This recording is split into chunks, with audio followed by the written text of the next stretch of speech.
తండ్రి అయిన దేవునికి మహిమ కలుగును గాక. ప్రభును ప్రియరక్షకుడైన యేసుక్రీస్తు నామంలో అందరికీ హృదయపూర్వకమైన వందనాలండి. మంచిది, చిన్న ప్రార్థన చేసుకుని కార్యక్రమం ప్రారంభించుకుందామండి. పరిశుద్ధుడును నిత్య నివాసి అయిన ప్రియ పరలోక తండ్రి, మహోన్నతుడా, దయగలిగిన తండ్రి, గత కాలమంతా మీ పిల్లలైన మమ్మల్ని అందరినీ మీ కృప చేత కాపాడి ఈ భయంకర దుర్దినాల్లో నేటికి మీ కుమారుడ క్రీస్తు ప్రభుని బట్టి మాకు అనుగ్రహించిన క్షేమాన్ని, సంతోషం బట్టి కృతజ్ఞతలు తండ్రి. ఈ సమయంలో మా ప్రభా క్రైస్తవ జీవితంలో ఎదుర్కొన్న శ్రమలు విజయానికి మెట్ల అనే అంశాన్ని బట్టి కొద్ది నిమిషాలు ఆలోచించడానికి సిద్ధపడుతున్న తండ్రి, మీ ఆత్మ సహాయం చేయండి. వినబోతున్న ప్రియులైన వారందరూ ఆధ్యాత్మిక అర్థం చేసుకుని ఎదురవుతున్న ప్రతి ఆటంకాన్ని జయించగలిగే ఆత్మ జ్ఞానులుగా ఉండగలిగినట్లు సహాయం చేయండి. సమస్తంలో మీరు మా తోడు ఉండమని యేసు అధికారం కలిగిన నామమున ప్రార్థన అడిగి. మంచిదండి, క్రైస్తవ జీవితంలో శ్రమలు, శోధనలు విజయానికి మెట్ల అనే అంశాన్ని కొద్ది నిమిషాలు క్లుప్తంగా మాట్లాడుకుంటాను. మనం ప్రయత్నించేదామండి. శ్రమలు, శోధనలు అనేవి రెండు రకాలుగా మనకు వస్తాయి.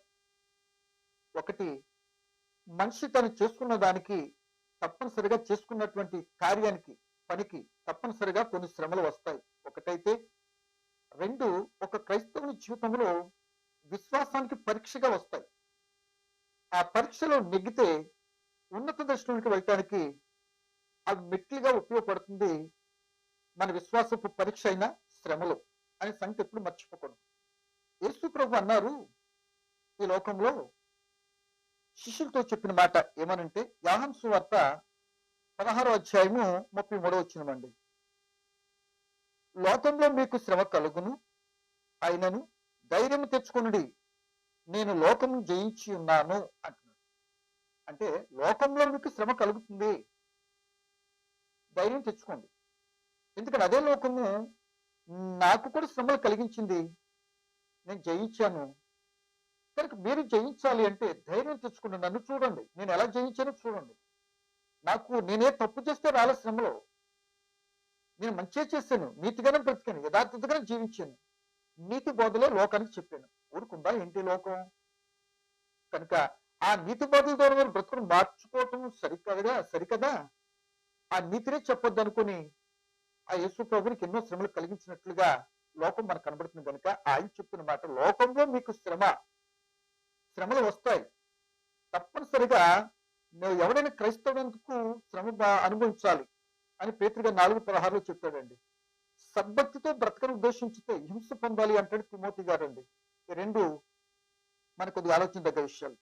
కనుక ఇప్పుడు మనం చెప్పుకునే మాట, శ్రమలు ఆర్థికంగా వస్తాయా, శారీరకంగా వస్తాయా, మానసికంగా వస్తాయా, అవి కుటుంబ వ్యక్తులను బట్టి వస్తాయా, అనారోగ్యంగా వస్తాయా, లేకపోతే గాయం అవుతుందా, లేకపోతే ప్రియ దేని బిడ్డల అధికారుల ద్వారా వస్తుందా, ఇట్ మే బి ఏ రూపాన్నైనా సరే శ్రమలు రావచ్చు. ముందే చెప్పాను, ఒకటి మనం చేసుకున్న దానికి శిక్షగా వస్తాయి శ్రమలు, రెండు విశ్వాసానికి పరీక్షగా వస్తాయని చెప్పానండి. కనుక ఈ శ్రమలలో ప్రియ దేని బిడ్డలరా, క్రైస్తవుడు తప్పనిసరిగా శ్రమ దినమున మాత్రం కుంగిపోకూడదు అంటున్నాడు దేవునికి వాక్యం. ఏం చేయకూడదండి? శ్రమ దినమున మనం కృంగిపోకూడదు. అదే కానీ మహాజ్ఞాని సొలొమోను గారు చెప్తున్నారు. అది సామెతలు 24:12 చెప్తున్న మాట ఏంటంటే, ప్రియమైన దేవుని పిల్లలారా, 24:12 శ్రమ దినమున నీవు కృంగిన ఎడల, దేనికంట? శ్రమ దినమున నువ్వు కృంగిన ఎడల చేతకనుడు అయిపోతావు, ఏమి చేయలేని వాడికి అయిపోతావు. శ్రమలు వస్తాయని తెలుసు, శ్రమలో ఎందుకు వస్తున్నాయో గ్రహింపు లేకుండా నాకే ఎందుకు రావాలని మనము ఈ మాటలు వింటున్నా మనం కృంగిపోయినట్లయితే ఏ పని చేయలేము.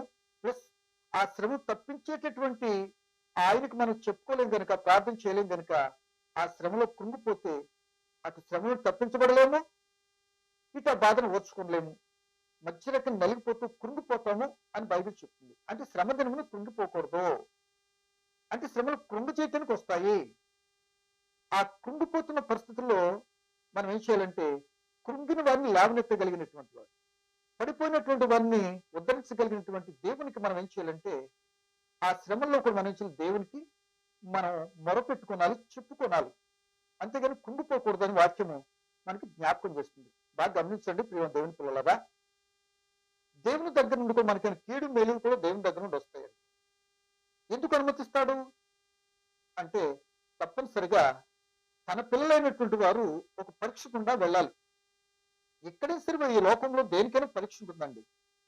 చదువుకున్నా, ఒక వ్యవసాయానికైనా వ్యాపారానికి ఏదైనా సరే ఒక పరీక్ష లాంటిది. దాని నుండి మనం పనిని చేస్తూ దాంట్లో విజయం సంపాదించుకుంటేనే గాని సంతోషించడానికి అవకాశం ఉన్న సంగతి లోకము ఎరిగిన సత్యం. అలాగే క్రైస్తవ జీవితంలో కూడా శ్రమలు వస్తాయి. ఎందుకు వస్తాయి అని అంటే అపోస్తులైనటువంటి పౌలు గారు ప్రియ దేవుని బిడ్డలారా ఒక మాట చెప్తున్నాడు. చూడండి, రోమీయులకు రాసిన పత్రికలో 3వ అధ్యాయంలో ఒక మాట చెప్తున్నాడండి. 5వ అధ్యాయం అనుకుంటా, స్పీడ్ గా చూడండి. రోమీయులకు రాసిన పత్రిక 5వ అధ్యాయము 3వ వచనాన్ని నేను చదువుతున్నానండి. అంతేకాదు శ్రమ ఓర్పును, ఓర్పు పరీక్షను, పరీక్ష నిరీక్షణను కలుగు చేయనని ఎరిగి శ్రమల యందు అతిశయపడుదుము. ఏమండి, ఇక్కడ చెప్తున్న మాట, శ్రమ ఏం చేస్తుందంట? ఓర్పు. అంటే శ్రమ కలిగినప్పుడు మన ఆ యొక్క శ్రమలలో కుండిపోకుండా మనం ఏం చేయాలంటే ఓర్చుకోనాలి. మనకి శ్రమ కలిగినప్పుడు కష్టమే కలిగి శోధన కలిగిన దాన్ని ఓర్చుకునేది మన శరీరం కాదండి, మనలో ఉన్న ఆత్మ. మన అన్నిటిని భరించేది ఓర్చుకునేది ఆత్మ అండి. కనుక శ్రమ ఏం చేస్తుందంటే ఓర్పును కలిగిస్తుంది. ఓర్చుకుంటే అది నిరీక్షణ. తప్పనిసరిగా ఈ శ్రమను తప్పించబడతామని నిరీక్షణ.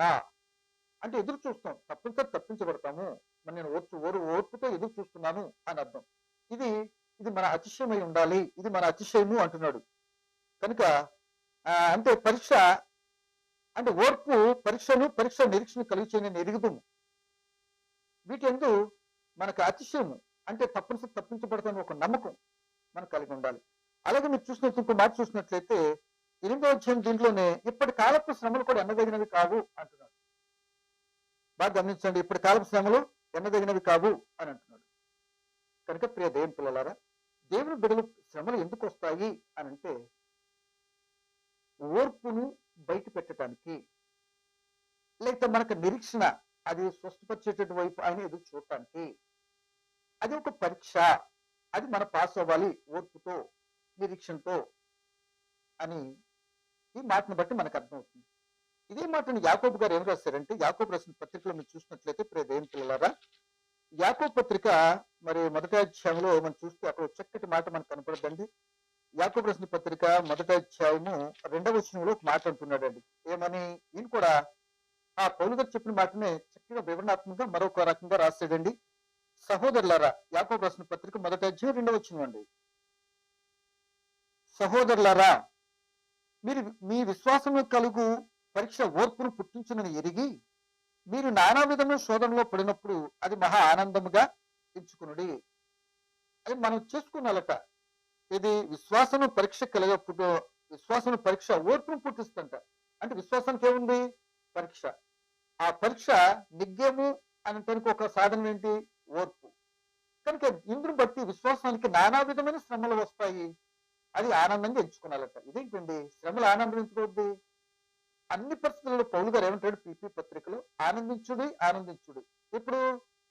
ఎల్లప్పుడూ ఆనందించుడి. ఎప్పుడు? ప్రభునందు మాత్రం ఉంటేనే ఆనందం. శ్రమలైనా ఆనందంగానే ఉంటాయి, శోధనైనా ఆనందంగా ఉంటుంది అనే సంగతిని పౌలు గారు కూడా పిపి సంగతి చెప్తున్న మాట. ఇక్కడ ఏమిటి? శ్రమలలో నానా విధమైన శ్రమలు చెప్పిన కదా ఇందాకే, శారీరకంగా మానసికంగా మరి ఏ రూపం వస్తుంది, ఆర్థికంగా ఏ రూపం వస్తుందో తెలియదు. వాటంటే మనం ఏం చేయాలంటే అది మహా ఆనందముగా ఎంచుకోనాలంట. ఎందుకు వస్తున్నాయి అని అంటే నువ్వు విశ్వాసి అయినందుకు, దేవుని చిత్తం జరిగించడానికి లోకంలో దుష్టుని ఎందున లోకంలో క్రీస్తు బిడ్డగా అయ్యావు కనుక మరలా తిరిగి దుష్టుడు నీ విశ్వాసాన్ని మరి భంగపరిచి మరల లోకంలో కలిపి దేవుని చేతని శిక్షించేటటువంటి విధానంలో కొన్ని శోధనలు వస్తూ ఉంటాయి. పరీక్షగా దేవుడు కూడా అనుమతిస్తాడనే సంగతి మర్చిపోకూడదు. అందుకే ప్రియ దేవుని పిల్లలారా, ఇదే పేతురు పత్రిక 4వ అధ్యాయంలో 12వ వచనంలో ఏమంటాడంటే ఒక మాట, చక్కటి మాట మనకు కనబడద్దండి. ఓ చక్కటి మాట అని చదువుతున్నాను చూడండి. 4వ అధ్యాయం పేతురు పత్రిక 4వ అధ్యాయం 12వ వచనం అండి. ప్రియులారా, మిమ్మల్ని శోధించుటకు మీకు కలుగుతున్న అగ్ని వంటి శ్రమలను గుర్చి మీకేదో ఒక వింత సంభవించినట్లు ఆశ్చర్యపడకుడి. ఏం చేయాలంట? ఇది ఆశ్చర్యమేం కాదు. లోకంలో క్రీస్తులో ఉన్నటువంటి వారికి కలుగుతున్నాయి, లేనటువంటి వారికి కూడా కలుగుతున్నాయి. వారికి మనకి తేడా ఏంటి అని అంటే, వారికి ఒక నిరీక్షణ లేదు, ఒక విశ్వాసం లేదు, ఒక పరీక్ష లేదు. వారు చేసుకున్న దానికి వస్తుంది కనుక శిక్షణ అనిపించడానికి అర్హులుగా ఎంచబడుతున్నారు. వాళ్ళది అది. మనది అలా కాదు కదా. మన విశ్వాసానికి పరీక్ష వస్తుంది. ఆ వచ్చిన పరీక్ష మనం ఏం చేయాలంటే, ఏం చేయాలి? ఓర్పుతో ఆ విశ్వాసాన్ని కొనసాగిస్తూ నిరీక్షణతో విడుదల కొరకు మనం ఏం చేయాలి? చూస్తూ ఆనందించాలి, కానీ కృంగిపోయే పరిస్థితిలో ఉండకూడదు అని బైబిల్ నీకు నాకు జ్ఞాపకం చేస్తుంది. ఈ శ్రమలు కూడా ఎలా ఉంటాయి? అగ్ని వంటి శ్రమలట. అగ్ని అంటే అగ్నిలో ఉన్నటువంటి వ్యక్తి ఏమాత్రం ఓర్చుకోగలుగుతాడు? అలా ఉంటే అంతగా కఠినంగా ఉంటాయి అగ్ని వంటి శ్రమలు. అగ్ని అగ్ని కాలుతున్నారు అనుకోండి, మరి ఇది ఎలా ఉంటుందండి? ఎలా ఉంటుంది అంటే అగ్నిలో కూడా కాలకుండా ఉండే పరిస్థితి ఉంటుందా? ఉండొచ్చు, ఉంది. ఎలాగంటే ఇప్పుడు ఫర్ ఎగ్జాంపుల్ అర్థం కావటానికి, మోషే గారు హోరేబు దగ్గర, హోరేబు కొండ దగ్గర పొదేమో మండిపోతుంది కదా, మంట పెద్దగా వస్తుంది పొద మధ్యలో ఉండి. కానీ తీక్షణంగా చూసేటప్పటికి పొద మాత్రం కాలిపోట్ల, మంట వస్తుంది, పొద కాలట్ల. ఆ వింత ఏంటో నువ్వు మోషే గారి దగ్గరకు వచ్చి చూసేటప్పటికి ఏం జరిగింది మీకు అందరికి తెలుసు.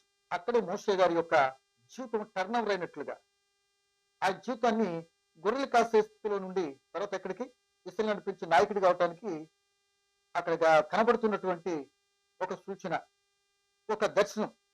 అంటే నువ్వు కూడా ఈ విధంగా శ్రమ పడుతూ ఉంటావు, ఇన్ని శ్రమలు వస్తాయి, నువ్వు మాత్రం కాలిపోవో, నీకని ఎదురవుతాను ముందుగానే చూపించినట్లుగా మనకు కనబడుతుంది. ఆ పొద ఎలాగైతే కాలలేదు, మండుతూ ఉన్నా, నీవు నేను కూడా దేవుని బట్టి వస్తున్న శ్రమలు ఏదైనా సరే, తద్వారా మనం కూడా ఏమైపోయాము అంటే కాలుతున్న పరిస్థితుల్లో మన చేతిలో కూడా అంత కఠినమైన శ్రమలు వచ్చినా మనం నిలిచే ఉంటాం. మనం కూడా ఏం చేస్తాం? నిలిచే ఉంటాం. ఎందుకు నిలిచి ఉండగలుగుతాం అని అంటే, మనలో అంటే శ్రమలో మనకి దేవుడు తోడై ఉంటాడు. మనం విడిపించడానికి ఆయన చక్కని మార్గాన్ని ఏర్పాటు చేస్తాడు. ఏమండి? ఆ శ్రమలో మనకు తోడై ఉంటాడు అంటాడు. 91వ కీర్తన 15-16 వచ్చిన అదే కదండి. ఏమండి? 91వ కీర్తన 15-16 అదే వచ్చినది కదా. శ్రమలో నేను తోడై ఉంటాను అంటున్నాడు. శ్రమలు కలుగుతాయి. దేన్ని బట్టి? ఆయన నామను బట్టి నువ్వు నా విశ్వాసం ఉన్నావు కనుక కలుగుతున్నాయి. ఆ శ్రమ అగ్ని వంటి శ్రమలు ఇలా కాలం. ఒక రోజున బబులోను దేశంలో షడ్రక్, మెషక్, అబేద్నెగోలకు కానీ, దానియేలు గారికి కానీ, ఏమండి ఆ యొక్క ఐగుప్తు దేశంలో ఉన్నటువంటి ఆ యొక్క యోసేపు గారు కానీ, వీళ్ళందరినీ ఒకసారి మనసు పెట్టి ఆలోచించండి. వీళ్ళు ఏమో తప్పు చేశారనా అంత కఠినమైన శ్రమలు అనిపించారు అంటే? దేవునికి కలిగి ఉన్నందుకు, దేవుని చిత్తాన్ని తప్పు చేయకుండా తన జీవితాన్ని కాపాడుకున్నందుకు, బొమ్మకు మొక్కనందుకే కదా వాళ్ళు తీసుకెళ్లి అగ్నిలో పడేస్తారు షడ్రక్, మెషక్, అబేద్నెగోల్ని. ఏం జరిగింది? కాలిపోయారా? కాలేదు కదా. విశ్వాసం పరీక్ష వచ్చింది. వారు నిలబడ్డారు. మా బ్రతుకు వలనైనా, మా జీవితం వలన, మా మరణం వలన సరే ఆయన నామం ఘనపరచబడాలి. మాకు ఒక జీవం ఉంది, మా తండ్రి చెప్పినట్టు జీవం మా దేవుడు చెప్పింది. విగ్రహానికి మొక్కకూడదని ఉంది, అందుకే మేము మొక్కం అన్నట్లుగా రాజును వ్యతిరేకించారు, శిక్షలోకి వెళ్ళారు. కానీ ఆయన కొరకు నిలబడినటువంటి బిడ్డలను అగ్నిలో కాలిపోకుండా, వాళ్ళు చేసిన మానవుడు చేసిన ప్రయత్నాలు అన్నిటిలో నష్టం కలగనీయకుండా, కష్టం రానికుండా దేవుడు ఏం చేశాడు? వాళ్ళని తప్పించాడు. అంటే అగ్ని వంటి శ్రమలు ఆ విధంగా వస్తాయి. ఏమండి? అటువంటి శ్రమలు వచ్చినప్పుడు వారికి అగ్ని వాసన కూడా అంటకుండా వాళ్ళని ఏం చేశాడు? అగ్నిలోండి బయటికి తీసుకొచ్చాడు. చూసారా? దీన్ని బట్టి మనకేమర్థమవుతుంది అంటే, దేవుని కొరకు శ్రమలు వస్తాయి. ఆ శ్రమల్లో మనం నిలబడితే మనకి నష్టం కష్టం కలగనీయకుండా ఆయన నామాన్ని ఘనపరుచుకుంటూ మనకి ఉన్నత దృష్టిలో తెలియని మెట్లుగా అవి ఉపయోగపడతాయి అంటంలో మనకు చక్కగా అర్థమవుతుంది. అలాగే దానియేలు గారిని తీసుకున్నా, యోసేపు గారిని తీసుకున్నా, ఊరికి జైల్లోకి వెళ్ళాడు. ఆయన ఏ తప్పు చేసలేదు. యోసేపు గారు కానీ ఊరికి సింహాల బొమ్మలో పడలేదు, అదేది తప్పు చేసే వెళ్ళలేదు. దేవుని చిత్తాన్ని జరిగించడానికి ఇష్టపడినందుకు గాను వీళ్ళందరూ కూడా శిక్ష వచ్చేది, శ్రమ వచ్చేది, శోధన వచ్చింది. కనుక ఈ శోధనలో వాళ్ళు తట్టుకున్నారు కనుక, ఓర్చుకున్నారు. చేతగాని వాళ్ళు అయిపోలేదు. ఓర్చుకొని సహించి ఆ శ్రమల ద్వారా మమ్మల్ని దేవుడు విడిపించేదని ఒక గొప్ప సాక్షిగా మనకు చూపిస్తూ, నీకు నాకు శ్రమలు కలిగినప్పుడు కూడా అలా దేవుని బట్టి మనం నిలబడగలిగితే అలా దేవుడు తప్పిస్తాడు అంటే చక్కటి సాక్ష్యము, ఆధారం మనకు కనబడుతుంది. కనుక అలా విడిపించి, అలా శ్రమలో కూడా వాళ్ళని విడిపించి, వాళ్ళు ఉన్నత స్థానాల్లో అక్కడ ఉన్నటువంటి ఒక్కొక్క మెట్టు పైకెక్కించారు. ఏమండి? బానిసలేంటో నాయకులు అయిపోలేదా బబులోను దేశంలో? అలాగే యోసేపు గారు జైలు ఉన్నటువంటి ఖైదీ దేశ ప్రధాని అయిపోలేదా? ఏమండి?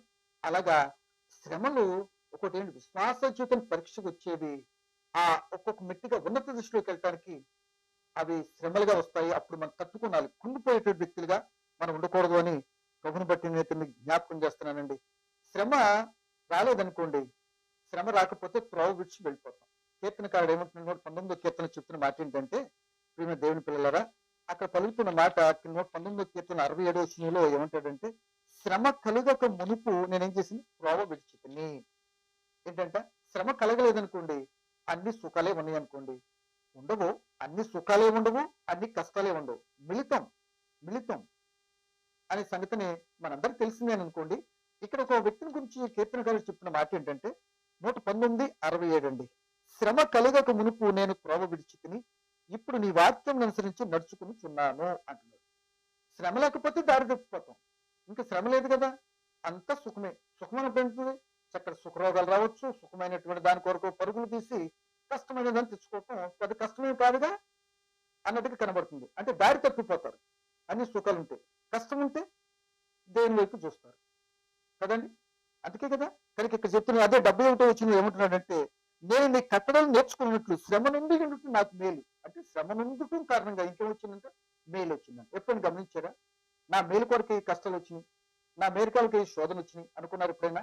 కనుక ఇక్కడ చెప్తున్న మాట, శ్రమ కలగలేదు కనుక చాలా పనులు మనుషులు దాడి తప్పుతున్నారు, క్రమం తప్పుతున్నారు, వాళ్ళు ఇష్టం వచ్చినట్టు ప్రవర్తిస్తున్నారు. ఏం అనలేదులే, ఏం కాలేదులే అనుకుని ఇష్టం ప్రవర్తించడం ఎంతమంది లేరు ఈ రోజున. తర్వాత ఏ కష్టమో నష్టమో కలిగిందంటే ప్రియ దేవుని బిడ్డ, కంగారు పడకు. అది నిజంగానే నువ్వు చేసిన తప్పుకైతే పరిపూర్ణమైన విశ్వాసంతో నమ్మకత్వంతో దేవుడి క్షమాపణ కోరుకో, ఆయన క్షమించి సరి చేసుకునే అవకాశం ఇస్తాడు. లేదు, ఒకవేళ నీ విశ్వాసానికి నీతిగా యథార్థతగా నువ్వు బ్రతుకుతున్నట్లయితే లోకం ఊరుకోదు కదా. దృష్టి చెందిన లోకం నీకు అవి శిక్షగా పరిణమించింది అనుకోండి, అప్పుడు కూడా ఏంటంటే ఓపిక కలిగి విశ్వాస పరిచయం ఓపిక కలిగి సహనంతో ఉన్నట్లయితే అది నీ బ్రతుకు మేలుకరంగా దేవుడు మారుస్తాడు. అక్కడ నష్టం కలగనివ్వడు. నువ్వు ఉన్నటువంటి స్థలంలో నీకు కలిగినటువంటి గాయము, వేదన, కష్టము నీకు కలిగినటువంటి విధానంలో అవి మాన్పి, విశ్వాసం పరీక్షగా మాన్పి ఆయన నామాన్ని ఘనపరుచుకుని నీకు గొప్ప విజయాన్ని చేకూరుస్తాడు. అక్కడ నిన్ను చూడంగానే ఎప్పుడో చనిపోతాడు అనుకున్నాను, ఇది కాలిరిపోయింది, పని అయిపోయింది అనుకున్నాము, ఇది ఇలా ఇదైపోయి ఈ బలహీనతను బట్టి చచ్చిపోతాడు అనుకున్నాం. కానీ మీరు నమ్మినటువంటి దేవుడు వీడిని మాత్రం బ్రతికించాడు, ఎంత గొప్ప దేవుడో అని నీ బ్రతుకు ద్వారా, నీ విశ్వాసానికి వచ్చిన పరీక్ష, ఆ గాయం మాన్పడం ద్వారా అనేక మంది హృదయాలు వెలిగించబడతాయి.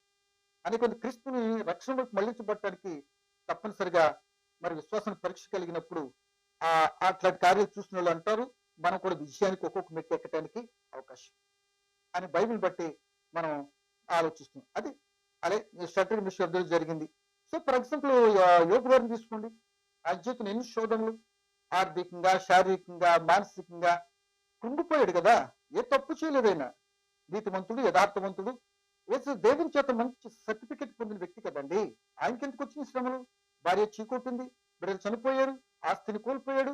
ఆయన అన్నమాట ఏంటి తెలుసా? యెహోవా ఇచ్చాను, యెహోవా తీసుకున్నాడు, ఆయన నామానికి మహిమ కలుగును గాక అంటూ ఆయన ఏ తప్పు చేయలేదట. కానీ ప్రియ దేవుని పిల్లలారా, 6 బాధలు కలిగినాయి, ఏమీ రాలా. 6 బాధలు కలిగినట్టు ఏమీ రాలేదంట. 7వ బాధ కలిగితే మాత్రం ఏమవుతుంది, నాకేమొస్తుంది, 6 తప్పించిన 7 తప్పు లేడా అని ఒక నిరీక్షణ.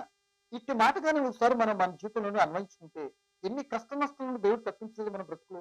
ఎందుకు చిన్న చిన్న విషయానికి పడిపోవటం, చిన్న చిన్న విషయానికి ప్రలోభాలకు లొంగిపోవటం, ఏదో కావాలనుకొని లొంగిపోయి ఆ దేవుని ద్వారా దేవుని కోపాన్ని గురయ్యేటే కంటే కొన్ని నిక్కచ్చిగా విశ్వాసాన్ని పరీక్ష కలుగుతున్నప్పుడు మనం ధైర్యంగా విశ్వాసంతో దేవుడి చిత్తాన్ని అనుసరించే బిడ్డలుగా చెడులో పడకుండా మనం ఏం చేయాలంటే ఓర్పుతో సహనంతో ముందుకు సాగినట్లయితే దేవుని మహిమ తెచ్చే వ్యక్తిగా ఉంటాం. అప్పుడు తద్వారా ఫలితం పరలోకం చేరేటటువంటి గొప్ప వ్యక్తిగా ఉండటానికి అవకాశం ఉంటుంది. నువ్వు ఉన్నట్టు ప్రజెంట్ స్థితిలో మెట్లు ఎక్కడానికి, గొప్ప ఉన్నత దశలో ఉండటానికి దేవుడు అటువంటి వ్యక్తులను కృప చూపుతాడు. కనుక ఈ సమయంలో యోబు గారికి అంత కలిగిన సరే ఓర్చుకున్నాడు. ఆయన అంటాడు 23:10లో, యోబు 23:10 అంటాడు, శోధింపబడిన మీదట నేను ఏమవుతున్నాను, సువర్ణ వలె మారినబ్బా అంటున్నాడు. శోధన సువర్ణ బంగారం, అది మట్టిలో కలిసి బంగారానికే అగ్ని పరీక్ష ఉంటే, అందులో శోధింపబడిన మీదట నేనేం చేస్తుంది తెలుసా, సువర్ణ వల్ల మారుతాను, బంగారం లాగా మారుతాను నా బ్రతుకు. అదే నా బ్రతుకు మేలుకారం. అదే నా జీవితానికి సెడ్రిక్ మేషలుగా పైకి వెళ్ళి మెట్లుగా నా విశ్వాసాన్ని పరీక్ష, ఆ శ్రమలో శోధనలో నాకు మెట్లుగా ఉపయోగపడతాయి అన్నట్టు కనిపిస్తుంది కదా. అందుకే యోబు గారు ఆ శ్రమలన్నిటి సహించి ఓర్చుకున్నాడు కనుక చివరి రెండంతలు దేవుని పొందుకున్నాడు కదా. దేవుని బిడ్డలారా, ఒకటి మాత్రం ఆలోచించాలని ప్రభుని బట్టి మీకు జ్ఞాపకం చేస్తున్నా. ఇన్ని శోధనల కష్టాలు మనకు వస్తున్నాయి కానీ మనం అనుకుంటాము ఎక్కడ భరించగలుగుతామండి. పెద్దోళ్ళు అంటారు వాళ్ళని మన కష్టాలను తప్పించబడితే ఎలా భరించాడు కానీ మొత్తం మీద చాలా భరించేవారు అంటాడు. అంటే అప్పుడు అంటాం దేవుని వాక్యం సెలవిస్తుంది. అపోస్తలుడైన పౌలు రోమస్ అదే కొరింథీ సంఘానికి రాస్తూ ఒక మాట ఏమంటున్నాడంటే, ఆ మాట చదువుతుంది చూడండి ఒకసారి. 10వ అధ్యాయం 13వ వచనంలో ఇలా వ్రాయబడి ఉంది. ఏమని? 13వ వచనం రోమిలకు రాసిన కొరింథీ పత్రిక 10వ అధ్యాయం, మొదటి కొరింథీ పత్రిక 10వ అధ్యాయం 13వ వచనం అండి. ఏమంటున్నాడంటే, సాధారణంగా మనుషులు కలుగు శోధన తప్ప మరి ఏది మీకు సంభవింపలేదు. దేవుడు నమ్మదగిన వాడు, మీరు సహింపగలిగినంతకంటే ఎక్కువగా ఆయన మిమ్మల్ని శోధింపబడనీయాడు. అంతేకాదు సహింపగలుగుటకు ఆయన శోధనతో కూడిన తప్పించుకుని మార్గములు కలుగ చేయను. ఒక శోధన వచ్చిందని శోధనని విడిచిపెట్టేటటువంటి వాడు కాడు. లేక నువ్వు భరించలేనంత శోధన వచ్చేటటువంటిది కాదు విశ్వాసన పరీక్ష అయినా. కనుక అంటే నువ్వు భరించగలిగిందే అనే సంగతి మర్చిపోకు. కొన్ని కష్టాలు ఎవరు భరిస్తాడు, ఎవరు చేస్తారు, నాకే పట్టిందా, నేనే చేయాలా, ఈ శ్రమలను నేనే భరించాలా? కంగారు పడకు. మరి రేపు పొద్దుటి శ్రమను నేనే భరించాలా? నువ్వు 1 కేజీ బంగారం కిరీటం నెత్తిన పెట్టేంటో నాకెందుకండి అంటావా? అంటే శ్రమ అంటే ఎవరికి ఇష్టం లేదు కనుక దాన్ని అయితే చేదరించుకున్నట్టు మాట్లాడతాం. దేవుడు అంటూ నీకు ఏదైతే చేదరింపు అనుకుంటున్నావు దాన్ని నువ్వు సహనంతో ఓర్చుకో. అది ఓర్పుని రప్పిస్తుంది. నీకు అర్థం కావట్లా. ఈ రోజు నువ్వు ఓర్పు లేకుండా మాట్లాడుతున్నా తెలుసా? చిన్న విషయాన్ని కూడా నీ నోటంటే అంత ఇంగ్లీష్ వస్తుంది ఏంటో తెలుసా? ఇదే ఓర్పు లేకే. ఆ చిన్ని మాట అన్నా సరే, చిన్న కష్టమన్నా సరే, కలిగేటప్పటికి నాకే రావాలా, పక్కనోడికి అంటే పక్కనోడైతే పోవచ్చు, నువ్వు పోకూడదా? నీకెందుకు కలిగినవి? దేవుడు నీకెందుకు అనుమతి ఇచ్చాడు అంటే నువ్వు గొప్ప పని చేయాలని, ఆయన గణపరచాలని అని దేవుడు ఇస్తున్నాడు. అని ఎందుకు గ్రహించకూడదు? కనుక ఇక్కడ మనుషులు కలుగు శోధన తప్ప ఏది రాదు. దానిలో ఓర్చుకునే కృప ఆయన ఇస్తాడు. ఆ ఓర్పుతో అంటే చెప్పిన శ్రమ ఓర్పు పుట్టిస్తుందిగా, ఆ ఓర్చుకునేటు కృప ఆయన ఇస్తాడు.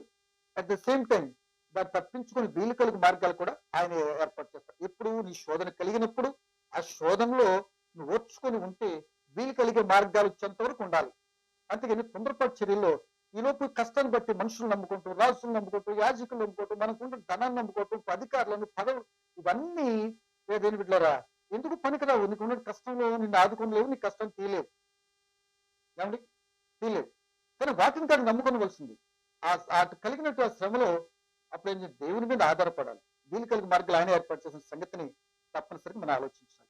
ఎందుకంటే భక్తులైన వారు అనేక మంది జీవితాలు శ్రమల గుండానే వెళ్ళింది కానీ వాళ్ళు ఎప్పుడు సుఖవంతంగా ఉండలేదండి. కనుక ఈరోజు శ్రమలు ఇష్టపడతలేదు క్రైస్తవుడు. పీపీ పత్రికలు అంటారు అందరూ తమ సొంత కార్యాలు చూసుకుంటున్నారట. మరి యేసుక్రీస్తు కార్యాలు ఎవరు చూస్తారు?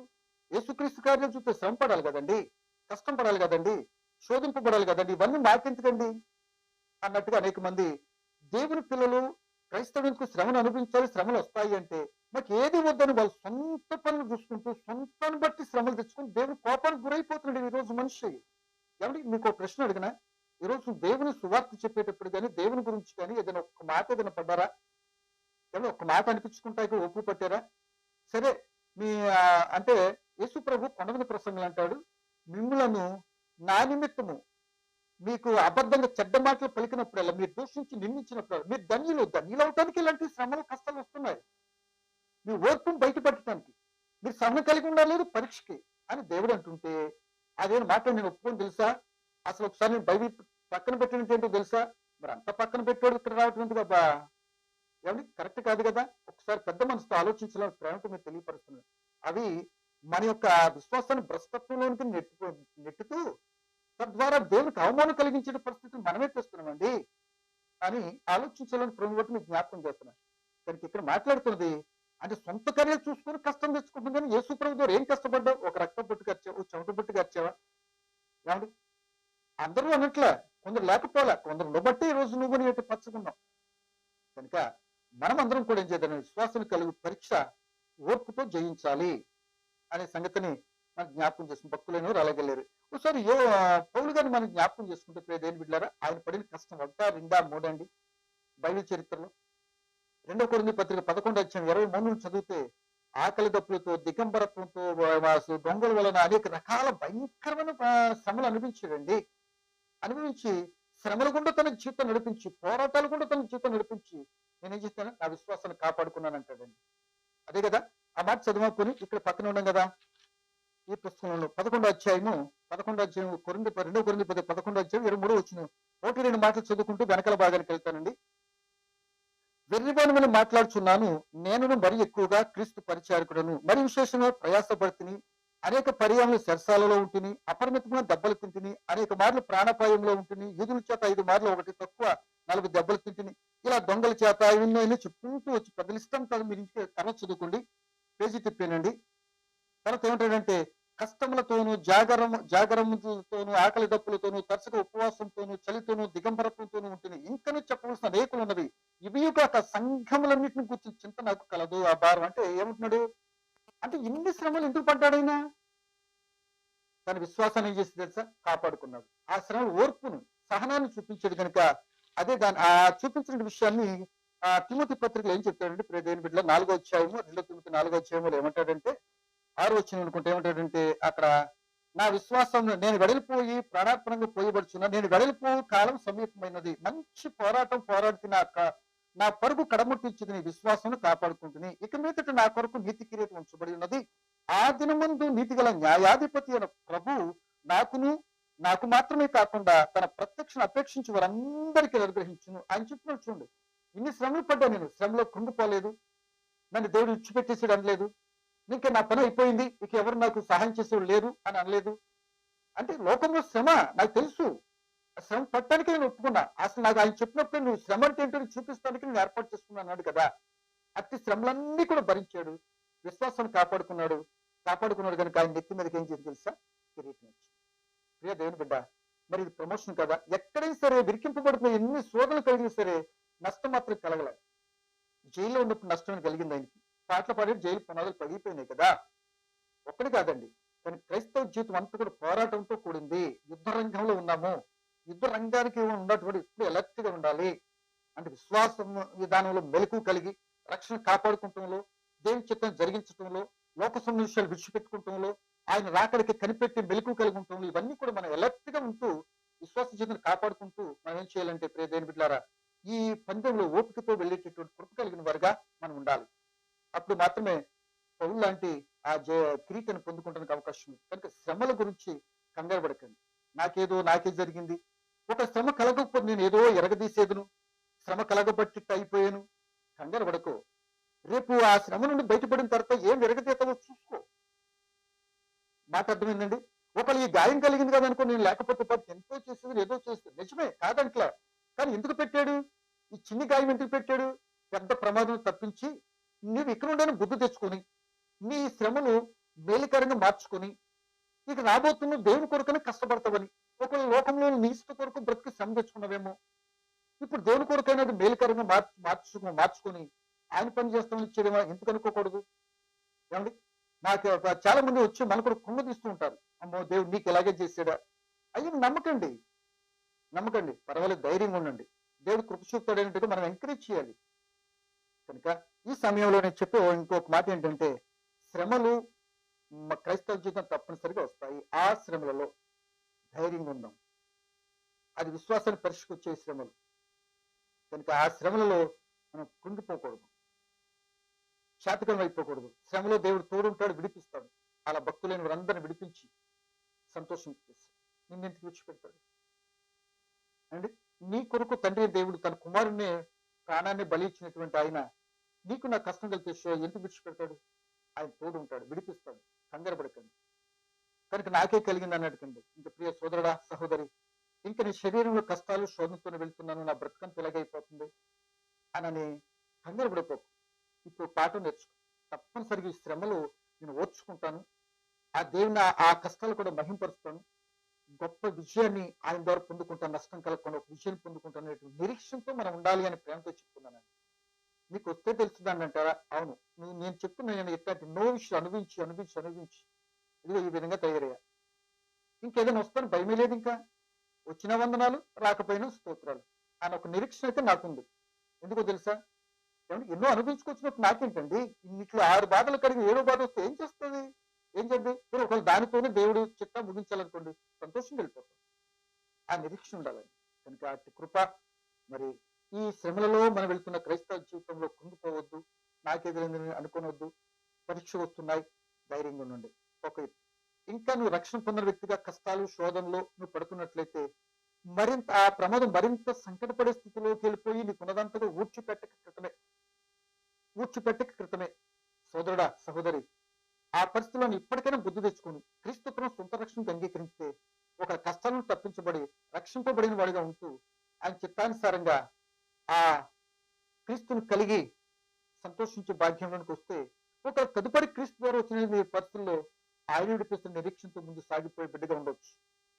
కనుక ఇంక నువ్వు రక్షణ పొందకపోతే ఎన్ని కష్టాల్లో ఉన్నా సరే వాటిని విడిపించగలిగిన ఒక ఆయన ఉండడానికి పరిచయం చేసి వాటిని విడుదల పొంది రక్షణ పొందుకుంటావో. ఒకటి, రక్షణ పొందిన వ్యక్తి గుండి శ్రమల కష్టాలు వస్తే కుంగిపోయి చేతగాని వాళ్ళకని అవ్వకుండా ఉండాలి. కానీ ఈ పరీక్ష కొత్త నిలబడితే రెట్టింపులు దేని ఇస్తాయని మరి రక్షణ పొందిన బిడ్డలుగా మనం ఆలోచించుకుంటూ ముందుకు సాగాలని నేను తెలియపరుస్తూ ఈ మాటలు ముగిస్తాను. పరమ తండ్రి నీకు వందనాలయ్యా, కష్టాలు శ్రమల గుండా మీరు అనుమతించినప్పుడు అవి మా మేలు కొరకే జరుగుతున్నాయి అని కొద్ది మాటలు విన్నాం. మీ భక్తులైన వారు అందరూ ఈ కష్టాల గుండానే వెళ్ళి వాళ్ళ జీవితం ఉన్నత దశలో చేరుకున్నారు. అది మేము గమనించాం. మాకు ఎదుర్కొన్న కష్టాల్లో కూడా అటువంటి స్థితులను ముందుకు వెళ్ళటానికి, ఆ విధానంలో ముందుకు నడవటానికి మేము ధైర్యంగా మాటలు విని బలపరచబడటానికి సహాయం చేయండి. సమయంలో ఇంకా కష్టాలు శోధనతో ఇంకా రక్షణ పొందిన వ్యక్తిగా తను చేసుకున్నట్టుకు అనుభవిస్తున్నట్లయితే విడుదల పొందడే కుమారుని మీకున్న క్రీస్తు ప్రభు దగ్గర రావడానికి సహాయం చేయండి. విడుదల పొంది ఇంకా కష్టాల శోధనలో కుంగిపోయినట్లయితే వారిని బలపరిచి స్థిరపరిచి నాయన అవి మెట్లుగా మేలుకరంగా మార్చబడే స్థితిలోకి వస్తున్నాయని గమనించడానికి మమ్మల్ని అందరిని ఆలోచింపచేసి మీ చిత్తాన్ని బట్టినట్టు సహాయం చేయండి. యేసు నామమున ప్రార్థన అడిగి వేడుకుంటున్నాను తండ్రి, ఆమేన్.